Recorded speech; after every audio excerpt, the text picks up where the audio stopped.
দর্শক, শুরু করছি আজকের আলোচনা অনুষ্ঠান করোনায় অর্থনীতি। আজকে আমাদের মাঝে উপস্থিত আছেন গবেষণা সংস্থা সেন্টার ফর পলিসি ডায়ালগ সিপিটির গবেষণা পরিচালক ডক্টর খন্দকার গোলাম মোয়াজ্জেম। জনাব মোয়াজ্জেম, নিউজ বাংলার পক্ষ থেকে আপনাকে শুভেচ্ছা। আপনি জানেন যে করোনার পর অনেক সময় পার হয়েছে এবং অর্থনীতি একটা দিকে যাচ্ছি আমরা। আপনার কাছে জানতে চাইব যে করোনা পরবর্তী যে অর্থনীতি যে অগ্রগতি, এই সম্পর্কে আপনার মূল্যায়ন কি? প্রথমে আমি নিউজ বাংলার দর্শকদেরকে বিশেষ ধন্যবাদ জানাচ্ছি আমাকে আমন্ত্রণ জানানোর জন্য। আমরা জানি যে করোনা কালে আমাদের অর্থনীতি একটা বড় বিপর্যয়ের মধ্যে প্রথম যে সময়কালটি অর্থাৎ প্রথম কোয়ার্টার যেটি আমরা অতিক্রম করেছি এপ্রিল থেকে জুন, এই সময়কালটি সেটি আমাদের খুব বড় একটা চ্যালেঞ্জের সময় ছিল। কিন্তু আমরা জুন পরবর্তী সময়কালে অর্থনীতি ঘুরে দাঁড়াতে দেখেছি এবং আমরা অতি সম্প্রতি একটি গবেষণাও শেষ করেছি, আপনারাও রিপোর্ট করেছেন, এবং সেখানে আমরা বলতে চেয়েছি যে বাংলাদেশের অর্থনীতি ঘুরে দাঁড়াচ্ছে। এটি নিয়ে কোনো সন্দেহের অবকাশ নেই, বাংলাদেশের অর্থনীতি ধীরে ধীরে ঘুরে দাঁড়াচ্ছে। তবে ঘুরে দাঁড়ানোর মাত্রাটি যতটা আমরা জুনের পরবর্তী 3 মাস দেখেছিলাম, সেই ঘুরে দাঁড়ানোর মাত্রাটি সাম্প্রতিক মাসে এসে কিছুটা শ্লথ হয়ে গেছে। তবে আমাদের মতো একটি উন্নয়নশীল দেশের জন্য এই ঘুরে দাঁড়ানোর ব্যাপারটাই অনেক বড় রকমের গুরুত্বপূর্ণ বার্তা বহন করে। যেখানে আমাদের মানুষ আসলে কাজ না করে কর্মহীন অবস্থায় তাদের পক্ষে টিকে থাকা কষ্টকর, সরকারেরও আসলে সামর্থ্য সীমিত, সেখানে অর্থনৈতিক কর্মকাণ্ড যদি গতিশীল থাকে তখন মানুষ সেখানে কাজ পায় এবং তার মাধ্যমে আয় করতে পারে এবং জীবিকা নির্বাহ করতে পারে। সেই জায়গাটিকে আমরা দেখেছি যে করোনার একটা বড় সংক্রমণের সময়ে সরকার ঝুঁকি নিয়ে অর্থনীতি খুলে দিয়েছিলেন জুন মাসের সময়কাল থেকে, আপনি জানেন। এবং তার ফলে যেটি হয়েছে, মানুষ দ্রুত কাজে যোগদান অপ্রাতিষ্ঠানিক খাতগুলোতে এবং কৃষি খাতেও আমরা এটি দেখেছি। আবার একই সাথে এটাও দেখেছি যে সেবা খাতগুলোতেও আমরা ধীরে ধীরে এই কাজের সুযোগগুলো বাড়তে দেখেছি। ফলে মানুষ কিন্তু এই অর্থনৈতিক কর্মকাণ্ডে জড়িত হওয়ার সুযোগ পেয়েছে। আবার অভ্যন্তরীণ বাজারমুখী শিল্পেও যেমন, আবার রপ্তানিমুখী শিল্পেও কিন্তু তারা এই অংশগ্রহণের সুযোগ পেয়েছে। ফলে কিন্তু আমরা বেশ অল্প সময়ের ভিতরে অর্থনীতি কিন্তু ঘুরে দাঁড়িয়েছে। কিন্তু ঘুরে দাঁড়ানো এক জিনিস আর অর্থনৈতিক পুনরুদ্ধার আর একটি বিষয়। আমাদের এখনকার চ্যালেঞ্জটি হচ্ছে পুনরুদ্ধারের চ্যালেঞ্জ। ঘুরে দাঁড়ানোর চ্যালেঞ্জটি আমরা কাটাতে পেরেছি সরকারের বিভিন্ন প্রকল্প প্রণোদনা প্যাকেজ নেয়া, এর কারণে আমরা ঘুরে দাঁড়ানোর অবলম্বন পেয়েছি। কিন্তু এখনকার চ্যালেঞ্জটি হচ্ছে পুনরুদ্ধারের চ্যালেঞ্জ। এটি অনেক অনেক কষ্টকর এবং এই জায়গাটিতে এই মুহূর্তে আমাদেরকে এখন লড়তে হচ্ছে। কিন্তু সামগ্রিকভাবে আমি বলবো, বিশ্বের অন্য আমাদের মতো দেশ, এমনকি উন্নয়নশীল অনেক দেশের তুলনায় বাংলাদেশের অর্থনীতি এখন যে জায়গায় দাঁড়িয়ে আছে সেটি অনেক বেশি স্বস্তিদায়ক এবং আমাদের মতো দুর্বল ভিত্তির দেশের জন্য এইরকম একটি ব্যাপকতর সংক্রমণকে প্রতিরোধ করে সেখান থেকে ঘুরে দাঁড়ানোটি অবশ্যই আমি বলবো যে এটি একটি ইতিবাচক ঘটনা। করোনা মহামারীর মধ্যে আমরা দেখতে পাচ্ছি যে আমাদের বৈদেশিক মুদ্রা রিজার্ভে একটা নতুন উচ্চতা পৌঁছেছে। এই যে একটা অর্জন আমাদের অর্থনীতিতে, এটাকে আপনি কিভাবে মূল্যায়ন করছেন? এটিকে আপনি আসলে কয়েকটি ভাগে ভাগ করে বিষয়টিকে বিশ্লেষণ করতে পারেন। এই রেমিটেন্সের উচ্চ প্রবাহ বাংলাদেশে আসা, প্রথমত আপনি যদি স্মরণ করবেন তাহলে দেখবেন যে বিগত বাজেটে জুন মাসে 2020 সালে যেটি ঘোষিত হয়েছিল, সেখানে সরকার রেমিটেন্স প্রবাহ বৃদ্ধির জন্য 2% ক্যাশ ইনসেন্টিভ ঘোষণা করেছিলেন। এটি আসলে পরবর্তীকালে আমরা দেখেছি রেমিটেন্স প্রবাহে একটা ইতিবাচক প্রণোদনা জাগাচ্ছিল। কিন্তু এটি সবচেয়ে বেশি প্রতিভাত হয়েছে যখন করোনার কারণে মানুষের মুভমেন্ট থেমে গিয়েছিল এবং বিদেশ থেকে মানুষজন দেশে তাদের পরিবারের জীবন নির্বাহের জন্য যখন অর্থ প্রেরণ করাটি জরুরি হয়ে পড়েছিল, তখন তারা কিন্তু এই রেমিটেন্স প্রবাহ অনেক বৃদ্ধি করেছিলেন, তারা পাঠিয়েছিলেন। অনেক সময় আমরা জানি যে বাংলাদেশের মানুষ হুন্ডির মাধ্যমে অর্থ প্রেরণ করেন এবং সেখানে তারা কিছুটা বেশি রেট পান, এটিকে যুক্তি হিসেবে দেখানো হয়। এই সময়কালে যেহেতু হুন্ডির প্রবণতাও কমে গিয়েছিল, ফলে এই সময়কালে হুন্ডির অর্থটিও কিন্তু ফর্মাল চ্যানেলে এসেছে এবং তার কারণেও কিন্তু অনেক বেশি মাত্রায় আমরা এই রেমিটেন্সকে দেশে আসতে দেখেছি। এবং ফলে সেই কারণেও কিন্তু একটা বড় রকমের রেমিটেন্স প্রবাহ ধারাবাহিকভাবে কয়েকটি মাসে আমরা দেখেছি, জুলাই, আগস্ট, সেপ্টেম্বর, অক্টোবর এই সময়কালে আমরা দেখেছি। তবে আবার একই সাথে এটাও দেখবেন যে আসার হারটি কিন্তু ক্রমশ কিন্তু এটি স্রোত হয়ে গেছে। এক সময় যেটি 47% প্রবৃদ্ধি ছিল জুলাই মাসে, সেটি এসে কিন্তু এখন 22%, 21% নেমে এসছে। তারপরও আমি বলবো যে এটি একটি উচ্চ প্রবৃদ্ধি। তবে যে জায়গাটিতে আমাদের সন্দেহ রয়েছে, এই যে উচ্চ প্রবৃদ্ধির হারে রেমিটেন্স আসছে, এত বিপুল পরিমাণ রেমিটেন্স কি আসলে বাইরে গচ্ছিত ছিল কিনা? কেননা মানুষজন তো একটা দীর্ঘ সময় বাইরেও কাজ ছাড়া ছিল, তাদেরকে ওখানে অবস্থান করতে বাধ্য হতে হয়েছিল কোনো কাজ ছাড়া। তাহলে এই বিপুল পরিমাণ অর্থটি আসলে যারা সঞ্চয় করেছিলেন তারাই পাঠাচ্ছেন, নাকি আবার অন্য কোনো ভাবে এই অর্থটি আবার রিভার্ট ব্যাক হয়ে দেশে ঢুকছে, এরকম কিন্তু একটি আলোচনা রয়েছে। তবে সরকারের জন্য স্বস্তিদায়ক বিষয় হলো এই যে এই বিপুল পরিমাণ রেমিটেন্স আসার ফলে একটি বড় রিজার্ভ জমা হয়েছে সরকারের কাছে, এবং এই রিজার্ভটি প্রায় $43 বিলিয়ন উন্নীত হয়েছে, যেটি অবশ্য অন্য অনেক কারণেও, কম আমদানির কারণেও, ব্যয়ের কারণেও এটি হয়েছে। কিন্তু একটি গুরুত্বপূর্ণ হলো যে এই ধরনের একটি অর্থনৈতিক অনিশ্চয়তার সময়কালে দুর্বল একটি দেশের এই হিউজ রেমিটেন্স থাকার কারণে কিন্তু আমরা যে কোনো দাতা সংস্থার কাছে অর্থের জন্য গিয়েছি, তাদের কাছে কিন্তু সহসা আমরা ওটা পেয়েছি। তার কারণ হলো যে এই ধরনের উন্নয়ন সহযোগী প্রতিষ্ঠানগুলো মনে করে যে বাংলাদেশের ঋণ ফেরত দেওয়ার ক্ষমতা রয়েছে, যেটি এই উচ্চ রিজার্ভ থেকে সেটি ইঙ্গিত দেয়। সুতরাং এই বড় রিজার্ভটি কিন্তু আমাদের ঋণ পাবার ক্ষেত্রেও একটা সহজতর পন্থা হিসেবে কাজ করেছে। এত ইতিবাচকের ভিতরেও আমি বলবো যে রেমিটেন্সের প্রবাহের ক্ষেত্রে এই অস্বাভাবিক প্রবৃদ্ধিটি, এটিও কিন্তু কিছুটা খতিয়ে দেখার প্রয়োজন রয়েছে। আপনি লক্ষ্য করেছেন যে চলতি অর্থ বছরের 8 মাস পার হতে চলছে। সামনের যে সময়গুলো আছে সেই সময়গুলোতে অর্থনীতির চ্যালেঞ্জগুলো কি বলে মানে আপনি মনে করেন? দেখুন, এই মুহূর্তে অর্থনীতির আসলে দুটো বড় চ্যালেঞ্জ রয়েছে। একটি হলো কোভিড এর কারণে অর্থনৈতিক কর্মকাণ্ডে যে স্থবিরতা সৃষ্টি হয়েছে, তার ফলে মানুষ কাজ হারিয়েছে, কাজ কম পাচ্ছে, কম আয় করছে, এমনকি কম ভোগ করছে। এর ফলে কিন্তু অর্থনৈতিক কর্মকাণ্ডে যে মাত্রায় ত্বরণ হবার দরকার, গতিশীলতা হবার দরকার, সেটি হচ্ছে না। অর্থাৎ আমরা যেটিকে বলি যে অভ্যন্তরীণ ভোগ ব্যয় না বাড়লে, মানুষ যত ব্যয় করার ক্ষমতা কম থাকবে, তত কিন্তু অর্থনৈতিক কর্মকাণ্ডে তার ইতিবাচক দোতনা কম সৃষ্টি হবে। সুতরাং কিভাবে অর্থনৈতিক কর্মকাণ্ডে মানুষের ভোগ ব্যয় কিভাবে বাড়ানো যায় অভ্যন্তরীণ, এটি এখন সরকারের জন্য সবচেয়ে, বেসরকারি খাতের বিনিয়োগের উপরে না তাকিয়ে সরকারের নিজের উদ্যোগেই কর্মসৃজনমূলক বিনিয়োগ বাড়াতে হবে। সুতরাং আমাকে যদি প্রথম যে কোনো দিকে একটি বড় চ্যালেঞ্জ বলেন, তাহলে আমি বলবো যে সরকারি বিনিয়োগ বাড়িয়ে কিভাবে কর্মসৃজন সৃষ্টি করা যায়, কর্ম সুযোগ সৃষ্টি করা যায় ব্যাপকভাবে গ্রামাঞ্চলে, শহরাঞ্চলে, শহরতলিতে, সেই ধরনের বিনিয়োগ বৃদ্ধি দরকার। তবে দুর্ভাগ্যবশত আমরা যেটি সম্প্রতি যে গবেষণাটি শেষ করেছি, সেখানে আমরা দেখতে পাচ্ছি যে সরকারের ব্যয় কিন্তু বাড়ছে না। সরকার যে মাত্রায় রাজস্ব স্রোত হয়েছিল, সেই মাত্রায়ও কিন্তু সরকার ব্যয় করতে পারছেন না। এটি কিন্তু সরকারের একটা বড় দুর্বলতা। বলা হয়ে থাকে এরকম একটি অর্থনৈতিক পরিস্থিতিতে সরকার যত বেশি ব্যয় করতে পারবেন, তত বেশি আসলে কাজের সুযোগ সৃষ্টি হলে মানুষের ভোগ ব্যয়ের সক্ষমতা তৈরি হবে। সুতরাং সেই জায়গাটিতে আমরা মনে করি সরকারের অবকাঠামো উন্নয়ন প্রকল্প বড়ভাবে নেয়া, যেমন গ্রামাঞ্চলের গ্রামীণ অর্থনৈতিক অবকাঠামো, বন্যার জন্য ক্ষতিগ্রস্ত অবকাঠামো সংস্কার, গ্রামীণ স্বাস্থ্যসেবা উন্নয়ন, পয় নিষ্কাশন ব্যবস্থার উন্নয়ন, এই সমস্ত অবকাঠামো যদি নেওয়া হয় তাহলে কাজের সুযোগ সৃষ্টি হবে। ঠিক একইভাবে শহরাঞ্চলেও ওরকম ধরনের কাজের সুযোগ সৃষ্টি করা দরকার। সুতরাং সেটি একটি বড় চ্যালেঞ্জ সরকারের জন্য। দ্বিতীয় যে চ্যালেঞ্জটি সরকারের জন্য রয়েছে, সেটি হলো রাজস্ব আদায় বৃদ্ধি করা।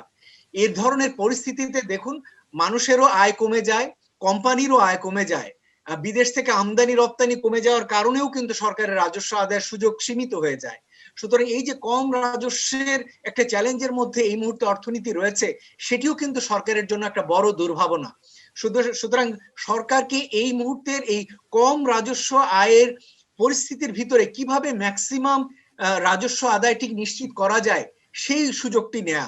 সেটির জন্য যে সমস্ত জায়গাগুলোতে কর ফাঁকি দেওয়ার প্রবণতা রয়েছে, সেগুলোর দিকে তাকানো, অনলাইন ভিত্তিক যে পেমেন্ট সিস্টেম সেটিকে দ্রুত চালু করা, ভ্যাট আদায়কে শক্তিশালী করা যাতে কেউ ভ্যাট ফাঁকি না দিতে পারে, মানুষজনের যে সমস্ত কর্পোরেট ট্যাক্স, ইনকাম ট্যাক্স, এগুলোর যে সমস্ত ফাইন্যান্সিয়াল রিপোর্টিং, এগুলোর যে দুর্বলতা সেখানে টাচ করে সেখান থেকে আদায় নিশ্চিত করা, এবং কোনোভাবে যাতে কেউ কর ফাঁকি না দেয় আমদানি রপ্তানি পর্যায়ে, মিস রিপোর্টিং না করে, এবং এবং একই সাথে সরকারের এই যে কালো টাকা সাদা করার মাধ্যমে সুযোগ করে দেয়া, সেটিও কিন্তু সরকারের এই মুহূর্তে করা উচিত হয়নি।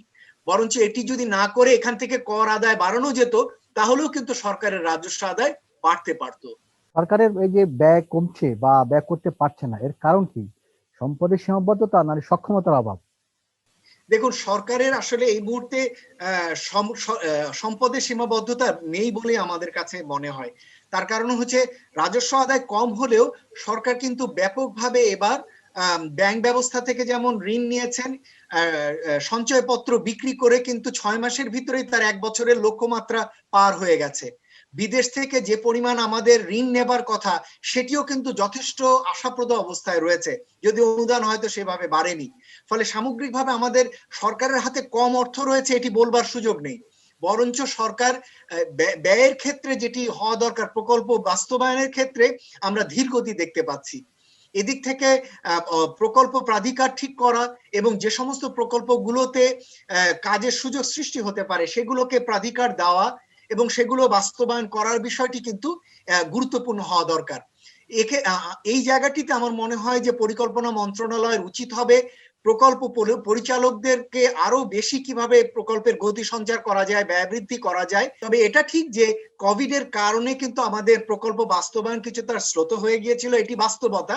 বিদেশি প্রকল্পগুলোতে যে সমস্ত বিদেশি কর্মচারী প্রকল্পের লোকজন ছিলেন তারাও বাংলাদেশে আসতে চাননি, সেটি আমরা যেটি আশা করব, যেহেতু ভ্যাকসিন দেয়া শুরু হয়ে গেছে, সুতরাং ভ্যাকসিন পরবর্তী সময়কালে যত দ্রুত সম্ভব এই সময়কালটিকে ব্যবহার করা, যে ঘাটতিটুকু হয়ে গেছে এই অর্থ বছরের সরকারি ব্যয়ের, সেই ঘাটতিটুকু যাতে মিটিয়ে দ্রুততর সময়ে ব্যয় বাড়ানো হয় এবং প্রকল্পের মানও যাতে বজায় থাকে। অর্থনীতির জন্য সরকার প্রণোদনা প্যাকেজ ঘোষণা করেছেন এবং বিভিন্ন ধাপে এই পর্যন্ত সরকার 21টি প্রণোদনা প্যাকেজ ঘোষণা করেছেন।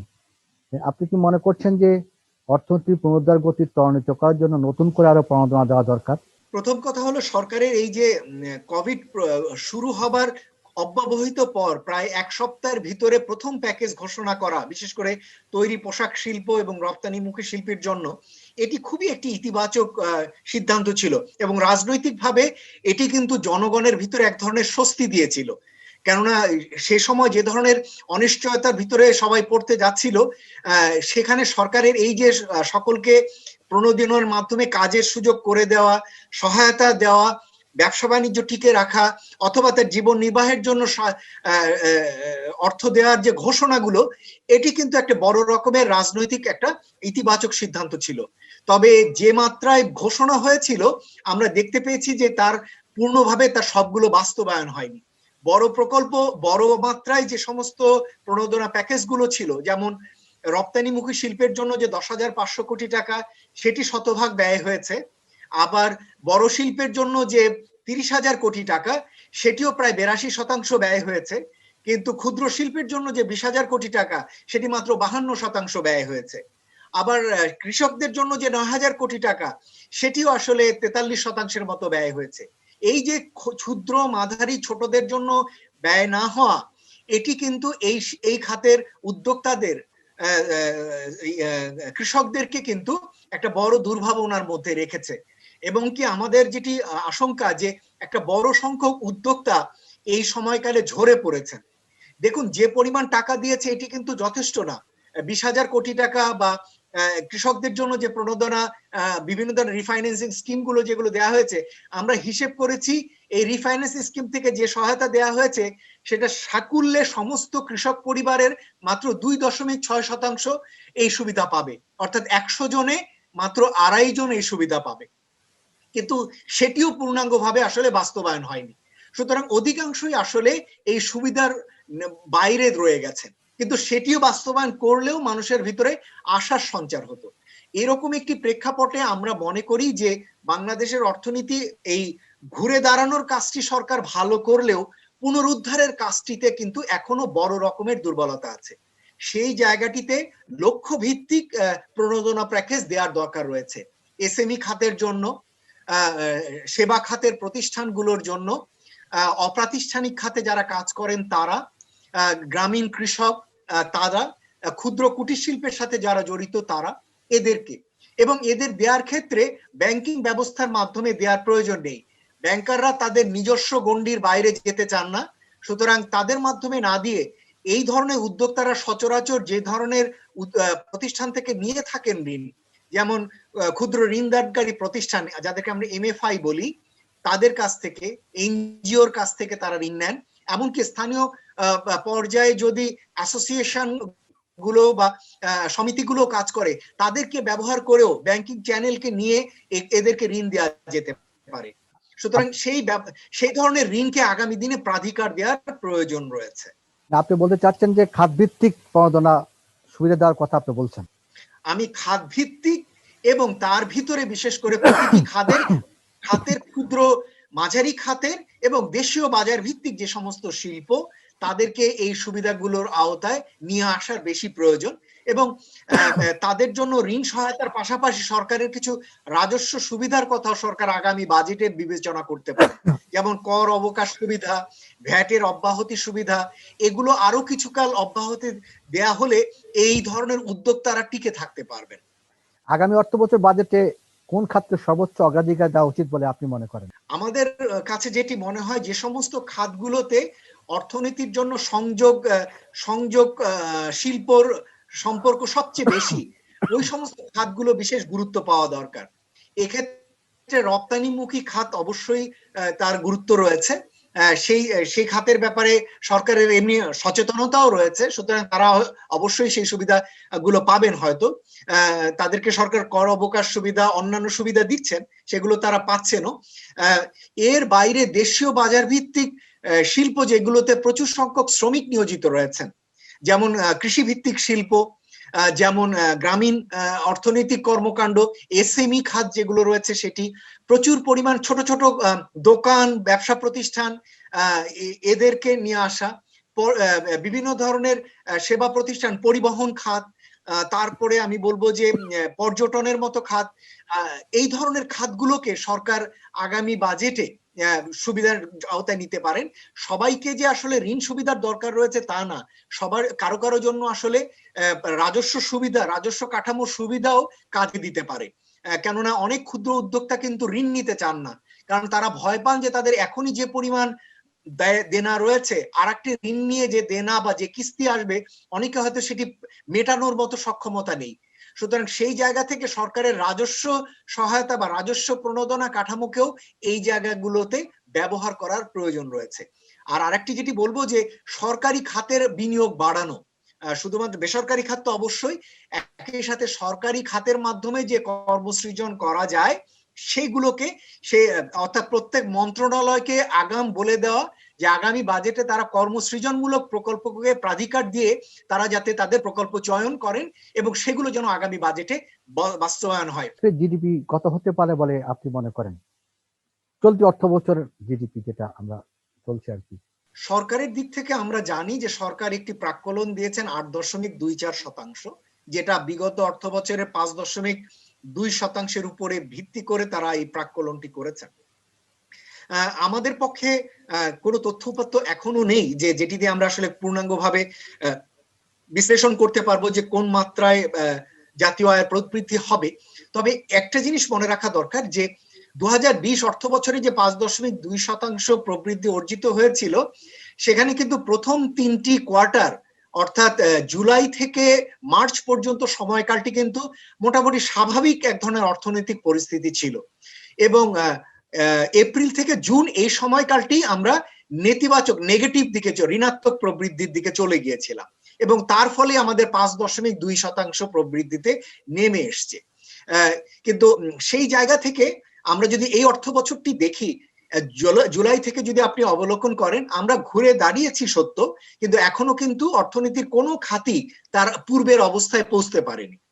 সুতরাং সেই জায়গা থেকে আমাদের কাছে যেটি আশঙ্কা হয়, আগামী মাসগুলোতে পুনরুদ্ধারটি আসলে শ্রুততর হবে বলেই আমাদের কাছে আশঙ্কা হচ্ছে। তাতে 5.2 উপরে ভিত্তি করে 8.2% হয়তো বড় মনে হবে, কিন্তু আমাদের কাছে কেন আশঙ্কা হয় যে বিগত 2020 অর্থ বছরের মতোই বা তার কাছাকাছি হয়তো এই অর্থ বছরের প্রবৃদ্ধিটি থাকতে পারে। অর্থনীতি আগের চেহারায় ফিরে পেতে আর কত সময় অপেক্ষা করতে হবে? প্রথমত আমি আসলে ইতিবাচক ভাবে দেখতে চাই যে আমরা যতটা দ্রুত ফিরে আসতে পেরেছি এটি একটি বড় ঘটনা, এবং সেটি আমাদের অর্থনীতিতে স্বস্তি দিয়েছে। মানুষজন হয়তো পূর্ণ আয় করতে পারছে না, কিন্তু মানুষজনের আছে ন্যূনতম কাজ আছে। হয়তো পুরো কাজ সকলের নেই, কিন্তু অন্তত কিছু কাজের নিশ্চয়তা রয়েছে। এখনো আসলে ফর্মাল সেক্টরে কাজের সুযোগ সীমিত, এখনো অনেকে চাকরি পাননি, অনেকে আসলে কাজ ছেড়ে অন্তত লোয়ার গ্রেডের কাজে জয়েন করছেন। বিশেষ করে যারা ফর্মাল জবগুলোতে ছিলেন, প্রফেশনাল ছিলেন, এখনো কিন্তু অনেকেই আসলে কাজের জন্য কিন্তু খুঁজছেন, তারা এখনো কাজ পাচ্ছেন না, সেটি ঠিক। সুতরাং এই এই যে যারা এখনো বেকার বা অর্ধ বেকার, অথবা যারা বলতে পারেন যে কম আয়ের ভিতরে রয়েছে, অথবা পূর্ণ আয় করতে পারছেন না, এদেরকে স্বাভাবিক মাত্রায় ফিরে যাওয়াতে বেশ সময় লাগবে এই পর্যায়ে। কিন্তু আশার দিক হলো যে যারা কিনা মূলত স্বল্প আয়ের মানুষ, যারা কিনা খেটে খাওয়া মানুষ, অল্প আয় করেন, তাদের ঘুরে দাঁড়ানোর মাত্রাটি, প্রবণতাটি অল্প আয়ের মানুষের এই জায়গাটা হয়তো তুলনামূলকভাবে কিছুটা বেশি। তবে সামগ্রিকভাবে যদি বলি যে এই ঘুরে দাঁড়ানোর ব্যাপারটি হয়তো জুন মাসেই শেষ হবে না, এটা হয়তো জুন উত্তর সময়কালও আমাদেরকে ব্যয় করতে হবে। যেটি আমরা সিপিডি থেকে বলছিলাম যে অর্থনীতির ভিতরে আমরা এখন দ্বিধারা দেখতে পাচ্ছি। একটি হলো স্বাভাবিক প্রবৃদ্ধির ধারায় ফিরে আসার গতিতে কিছু খাত রয়েছে, বড় বড় শিল্প প্রতিষ্ঠান, রপ্তানিমুখী শিল্প খাতগুলো। আর একটি হচ্ছে যে নিম্নমুখী ক্রমধারা বা প্রবৃদ্ধির ধারাতে ক্ষুদ্র মাঝারি উদ্যোগ, অপ্রাতিষ্ঠানিক খাতে যে সমস্ত উদ্যোগগুলো রয়েছে, সেবা খাত যেগুলো রয়েছে, অথবা যারা কিনা সেলফ এমপ্লয়মেন্টের মধ্যে রয়েছেন বা ফর্মাল সেক্টরে কাজ করতে এখনো কাজ পাননি, এই জায়গাগুলোতে এখনো এদেরকে ফিরে আসতে আমার ধারণা যে আরো 6 মাস বা তারও বেশি সময়কাল লাগবে। ফলে সামগ্রিকভাবে অর্থনীতির জন্য ফিরে আসাটি এই জুনের ভিতরেও হয়তো শেষ হবে না। আমাদেরকে হয়তো এই সময়কালটি অর্থাৎ পুনরুদ্ধার কালটি আরো কিছুটা দীর্ঘায়িত হবে। হয়তো এই বছরটি অর্থাৎ জানুয়ারি টু ডিসেম্বর যে সময়কালটি 2021, এই সময়কালটি হয়তো পুনরুদ্ধারের জন্যই আমাদেরকে ব্যয় করতে হবে। আপনি জানেন যে বাংলাদেশ স্বল্পোন্নত দেশ থেকে উন্নয়নশীল দেশে উত্তরণ করতে যাচ্ছে, এবং বলা হয়ে থাকে যে এই যে উত্তরণ ঘটলে বাংলাদেশ বিশ্ববাজারে শুল্কমুক্ত সুবিধা সহ অনেক কিছু হারাতে পারে। বাংলাদেশ এই চ্যালেঞ্জ মোকাবেলা কতটুকু প্রস্তুত বলে আপনি মনে করেন? আমি আসলে প্রথমে একটি উদাহরণ দিয়ে শুরু করতে চাই। আমরা কিন্তু মার্কিন যুক্তরাষ্ট্রের বাজারে শুল্কমুক্ত সুবিধা 2013 সাল থেকে কিন্তু আর পাচ্ছি না। আমাদের রানা প্লাজার ঘটনার পরে যখন ইউএসটিআর থেকে, মার্কিন যুক্তরাষ্ট্রের বাণিজ্য বিভাগ থেকে যখন আমাদের শর্ত দিয়ে এই শুল্ক সুবিধাগুলো যখন বন্ধ রাখা হয়েছিল, তখন থেকে কিন্তু আমরা সেখানে এই সুবিধা পাচ্ছি না। এমনকি তৈরি পোশাক খাত কিন্তু 2005 সালের পর থেকে আর মার্কিন বাজারে কিন্তু শুল্ক সুবিধা নিয়ে যাচ্ছে না, তার পূর্ণ শুল্ক দিয়েই কিন্তু সেখানে রপ্তানি হচ্ছে। আপনি দেখবেন যে তুলনামূলকভাবে হয়তো আমাদের মার্কিন বাজারে শুল্ক সুবিধার না থাকার কারণে প্রবৃদ্ধি অতটা নেই, কিন্তু তারপরেও কিন্তু আমরা খারাপ করছি না সেখানে। ফলে আমার বলার বিষয়টা হলো এই যে শুল্ক সুবিধা না থাকলে যে আমরা আসলে পারবো না, এই জায়গাটি মনে হয় যে পূর্ণভাবে ঠিক না। অর্থাৎ আমরা হয়তো টেকনিক্যাল একটি বিশ্লেষণ করে বলতে পারি যে হ্যাঁ, এইটু পরিমাণ শুল্ক দিলে আমার মূল্য এত দাঁড়াইয়ে যাবে, কস্ট এত বাড়বে, এবং কস্ট বাড়লে আমার কাছ থেকে পণ্য নেবে না। কিন্তু একই সাথে তো এটাও মনে রাখতে হবে যে শুল্ক উঠে গেলে আমাদের উদ্যোক্তারাও কিন্তু বসে থাকবেন না, তারা কিন্তু ইতিমধ্যেই উদ্যোগ নিচ্ছেন, উৎপাদনশীলতা বৃদ্ধির জন্য উদ্যোগ নিচ্ছেন, তারা কস্ট কিভাবে কমানো যায় সে উদ্যোগ নিচ্ছেন, ওয়েস্টেজ কমানো যায় কিভাবে সে উদ্যোগ নিচ্ছেন, আবার হাই ভ্যালু আইটেমেও তারা আপগ্রেড করছেন যাতে আরো বেশি মুনাফা করা যায়।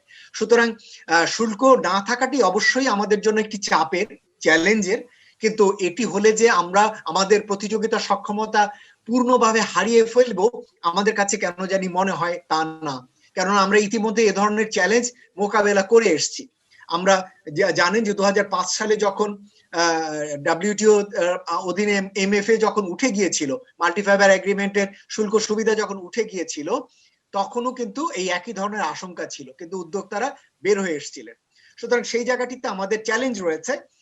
হয়তো সেটির আমাদের উদ্যোক্তাদের সেই চ্যালেঞ্জটি মোকাবেলার জন্য এখন থেকেই প্রস্তুতি দরকার। উৎপাদনশীলতা বৃদ্ধির, পণ্যের বহুমুখীকরণের জায়গায় শুধু তৈরি পোশাক খাত নির্ভর না হয়ে অন্যান্য ধরনের পোশাকে যাওয়া, অথবা তৈরি পোশাকের ভিতরেও অন্য ধরনের হাই ভ্যালু আইটেমে যাওয়া। এবং সবচেয়ে বেশি গুরুত্বপূর্ণ আমার মনে হয় এই প্রক্রিয়া আমাদের যেটি দরকার, বিদেশি বিনিয়োগ দরকার। আমাদের এই LDC গ্রাজুয়েশন স্বল্পোন্নত দেশ থেকে বেরিয়ে আসার প্রক্রিয়ায় আমাদের কম্পিটিটিভনেসের একটা বড় হাতিয়ার হতে পারে বিদেশি বিনিয়োগ। আমরা যেন এই সুযোগটিকে যেন কোনোভাবেই অবহেলা না করি। স্বল্পোন্নত দেশ থেকে উন্নয়নশীল দেশে উত্তরণের জন্য বাংলাদেশ 2 বছর সময় চেয়েছে। প্রস্তুতি পর্বে এই সময়টা কি পর্যাপ্ত বলে আপনি মনে করেন? দেখুন, বাংলাদেশ কিন্তু স্বাভাবিক সময়ের প্রেক্ষাপটে বাংলাদেশ 2024 সালতেই বেরিয়ে যেতে চেয়েছিল।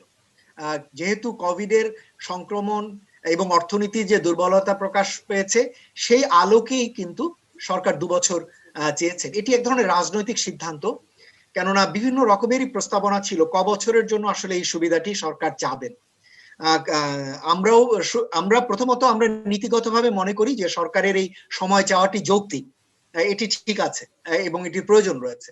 আমাদের মনে হয়েছিল যে সময়কালটি 2030 সাল পর্যন্ত হয়তো চাইলে আরো ভালো হতো, কিন্তু সামগ্রিক বিচারে সরকার মনে করছেন যে কোভিড পরবর্তী পুনরুদ্ধার কাজটি এই 2 বছর সময়কালের ভিতরেই তারা শেষ করে নিতে পারবেন। আবার একই সাথে আমাদের জন্য মূল যে বিষয়টা যে শুল্কমুক্ত বাজার সুবিধা, সেটিও কিন্তু এই একই ধারায় 2 বছর বাড়বে। অর্থাৎ 24 সাল থেকে যখন 26 বলছি, তখন সকল বাজারের জন্য শুল্কমুক্ত সুবিধা 26 পর্যন্ত বহাল থাকবে এবং তার সঙ্গে আরো 3 বছর 2029 পর্যন্ত আমাদের ইউরোপিয়ান ইউনিয়নের বাজারে বহাল থাকবে। সুতরাং সামগ্রিকভাবে আমরা যে 2030 পর্যন্ত যে সময়কালটি চেয়েছিলাম, SDG বাস্তবায়নের শেষ বছর 2030, সেই সময়কালটি কিন্তু এখন পর্যন্ত যে সুবিধা চাওয়া হচ্ছে সবকিছু মিলে সেটি কিন্তু মোটামুটি বহাল থাকছে। সুতরাং আমার কাছে মনে হয় যে 2 বছর কালটি সরকারের রাজনৈতিক এবং সামগ্রিক যৌক্তিক বিচারে এর যৌক্তিকতা আছে এবং সম্ভব। এর ফলে বাংলাদেশ ঘুরে দাঁড়াতে পারবে বলে আমাদের দৃঢ় বিশ্বাস। জনাব মোয়াজ্জেম, আপনাকে আমাদেরকে সময় দেওয়ার জন্য অসংখ্য ধন্যবাদ। জনাব কাউসার, আপনাকেও ধন্যবাদ এবং নিউজ বাংলার দর্শকদেরকেও আমি ধন্যবাদ জানাচ্ছি।